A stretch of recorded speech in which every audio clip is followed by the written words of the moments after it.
my room's still a tip and I still have a cold. I've still got flu. I've got this like really weird flu that just won't leave me alone. Welcome back to my channel. I'm Sabah and I do these really awkward hand movements, and I've also got henna all over my fingers because I had a booking last night. Don't know if you like my henna design. I literally have a bit of a crazy life. I'm always on the road. You're gonna have to bear with me because this phlegm is really thick and I have to like kind of like hock it up sometimes, and you know, literally all I want to do is sleep. Trust me when I say enjoy your sleep while you got it, because it's very precious. I had toast for breakfast, honey on toast and tea. I drink a lot of tea. Maybe I drink too much tea. My husband doesn't like tea. I uploaded my first spoken word piece a couple of nights ago and I've had a brilliant response. So thank you so much for all the love, all the likes, all the comments and all the shares. I really appreciate it. And that piece means a lot to me. So anyway, stuff I wanted to talk about today. So the last couple of weeks or so there's been a lot of terrorist attacks again. Brussels, Ankara and Lahore. I just want to talk about how people react to these situations on social media. Ankara happened first and like so many people died and there wasn't a major fuss made about it. And then Brussels happened and then obviously a major fuss is made about it. So everybody's tweeting about it, pray for Brussels, blah blah blah.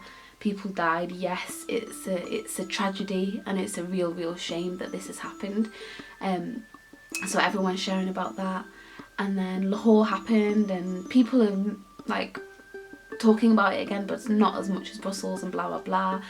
And yeah, that's just how it is. But what I'm noticing more and more is that, especially like being a young Muslim myself, I see a lot of fellow young Muslims, and I'm glad people are slowly awakening, but the way they react to it, like, oh, why did Ankara not get the same media coverage as Brussels and blah blah. But all I want to say is that if you understand the system and you know how things work here, and you know, you have to understand that yes, it's true, some lives simply are not as important as other lives to these people.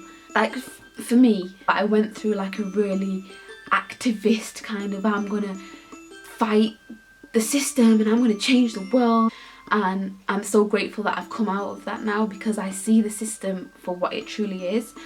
From looking at the lives of the peacemakers throughout time, like Gandhi, Martin Luther King, Nelson Mandela, they did not fight the system with violence and they did not react to things that are happening. They responded from a really good place within themselves and they brought real change. If we're going to sit and we're going to react the way that we do and we're going to get angry, we're going to put up our statuses and change our profile picture, I just think nothing is really going to change. You doing that, yes, might spread a little bit of awareness, but nothing is really going to change. And to be honest, the majority of folk that do that, literally after a couple of days they're on to the next thing. They've forgotten about it. I just feel that it's to show other people that, oh yes, I care as well and I understand. But if you truly understood, you'd know that that is the system. That is what is important to these people. They want us to feel like this. They want us to feel like purposefully that we are being blacked out from the media and that Muslim lives, you know, they don't matter. The West or whatever, they're going into Middle Eastern lands or Muslim lands and pillaging and raping and killing not just the people but the earth as well. We do not matter to them, but do not react the way that you do. Please try and understand that that is a system and that is how it is. And you know, the only way we can change it is truly to change ourselves. Like I said, I've been through that journey of like going on marches and going on protests and doing this and doing that, and yes, it might raise a little bit of awareness. What changes? Nothing. Oh my god, this phlegm is doing my head in. So yeah, that wasn't supposed to be as long of a rant as it was. What I actually wanted to talk about today was homelessness in Manchester. Every time I come to Manchester, obviously I come into the city centre, I get the coach or the train, and literally as soon as I come in, I see homeless person after homeless person after homeless person sitting on the side of the road. And I think the first thing to understand is that we define these people as homeless because to us that's what they are. But no, that's just a person. That's a person sitting on the side of the road without a home. Secondly, what I've noticed is that the majority of these people on the streets, they are young men, like probably between the ages of 18 and 35, 18 and 40. They're young men, but they are people just like you and me, and unfortunately their circumstances have made it so that they have to spend their nights and their days on the street. It's on the rise. Hopefully I'm going to make a full proper video about this and go into some facts and figures, but I'm just literally just a quick vlog, and I'm going over what I've seen over the last couple of weeks or so. And I feel like every time I come back into Manchester, there's more and more and more people on the streets. And why is that?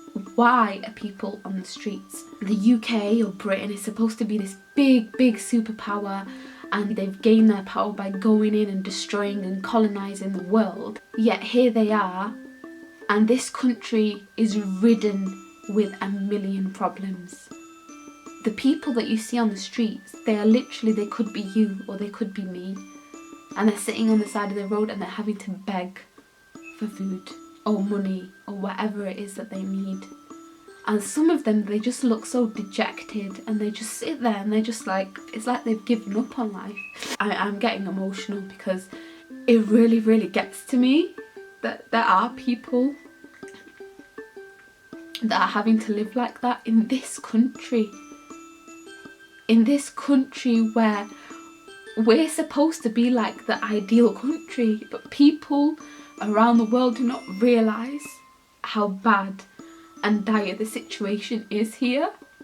The responsibility of our government and the responsibility, David Cameron, is yours, because every single person in Britain and around the world, but for a moment let's just talk about Britain. Gosh, why am I getting emotional? Because my phlegm is like every single person in this country should have a house, a roof over their heads. Every single person in this country should have food. Every single person in this country should have clothes.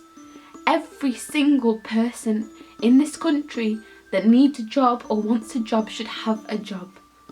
And it is a responsibility of our government to make that so. So why is it not so? Why are there so many people in this country living below the poverty line? Why are there so many people in this country living on the streets? And the responsibility is yours, David Cameron, sir. Or whatever it is you like to be called nowadays. I know it was Piggy a while ago. Yes, the responsibility is our government's. And I know there's people there, like Jeremy Corbyn. I've got so much respect for him because he's a man from the people. But these people that are in power, they will never be on the streets. And they will never send their kids to wars in other countries. And they will never have to sit on the side of the street and beg for food.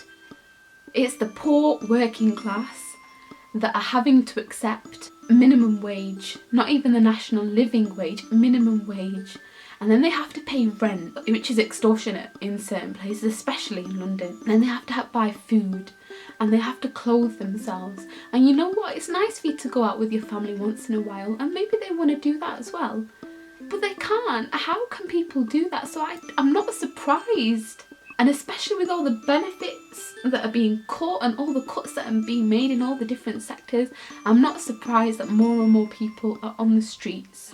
I wanted to tell you a story about a guy that I met about 2 weeks ago, last time that I came to Manchester. I'd just done a bit of shopping. I was walking past countless homeless person after homeless person sitting on the side of the road, and I would walk past a pub, and then just a few feet away from it there was a man sat there, and he had ginger hair, he had a ginger beard, he had like a grey beanie on and a blue jacket, and he was sat upright, and he was sat like he'd not given into the pressures of this world. He made me stop because he stood out to me, and next to him was a piece of cardboard, and on his piece of cardboard he had written, "I am selling my poetry." And if you know me, or as you get to know me, you know that I see myself as a poet, and I love to write, and it's something I've always done.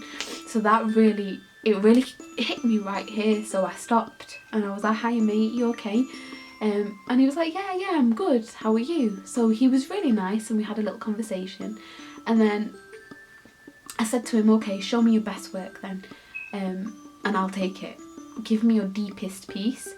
And I didn't read it on the spot. I almost started crying in front of him, because I just couldn't understand why a guy that could literally be my brother or my cousin, even my husband, he could be that, and he's sitting there without a home to go to. Anyway, I took his poem and I read it on the bus. It really hit me because his English wasn't perfect, and his grammar wasn't perfect, and his spelling wasn't perfect. And if you know me, you know that I like a good speller. Anyway, his poem really got to me, because in his poem he was talking about how he sits at the side of the road and people don't notice him, and they don't treat him like a human being, and they think that he must be there because he'd done something. His message was basically, please see me as a human being, as someone just like you. And that's what I want to say to you today. Yeah, it's easy to go about our shopping, and you know, you see so many people sitting on the streets that, you know, it's just normal now. But these people are literally you and me.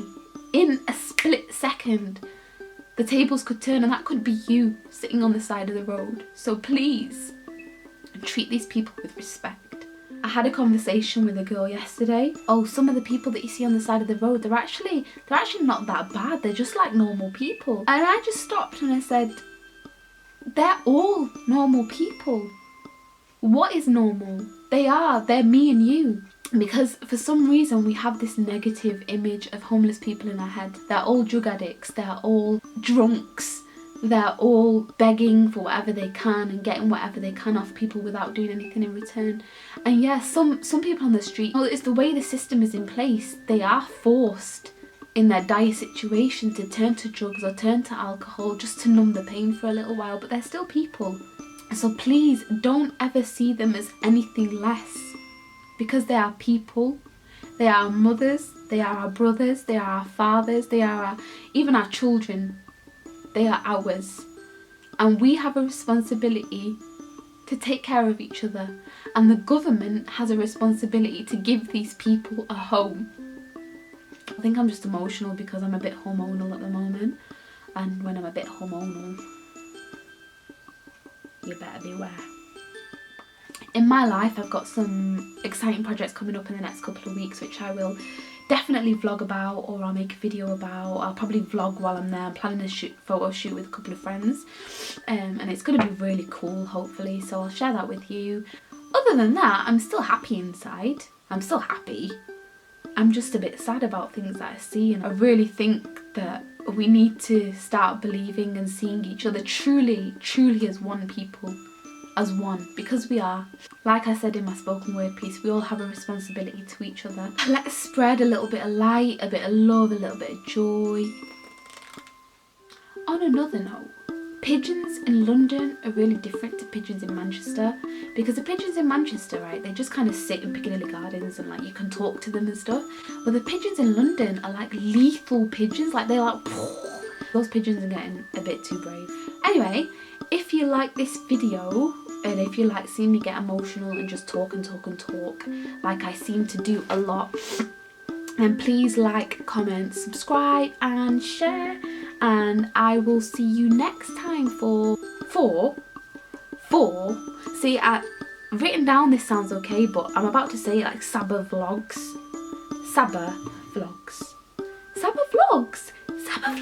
So I'll see you next time for the next edition of Sabah vlogs, and in the meantime, lots of light and love going out to all of you. Look, it's like two little dancing Mendy fingers.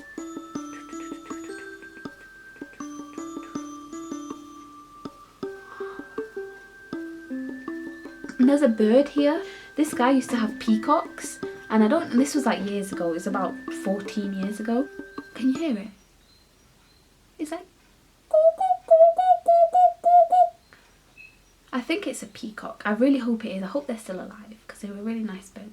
Be grateful, be happy, be blessed. Keep smiling, think good thoughts, and good things will always come back to you.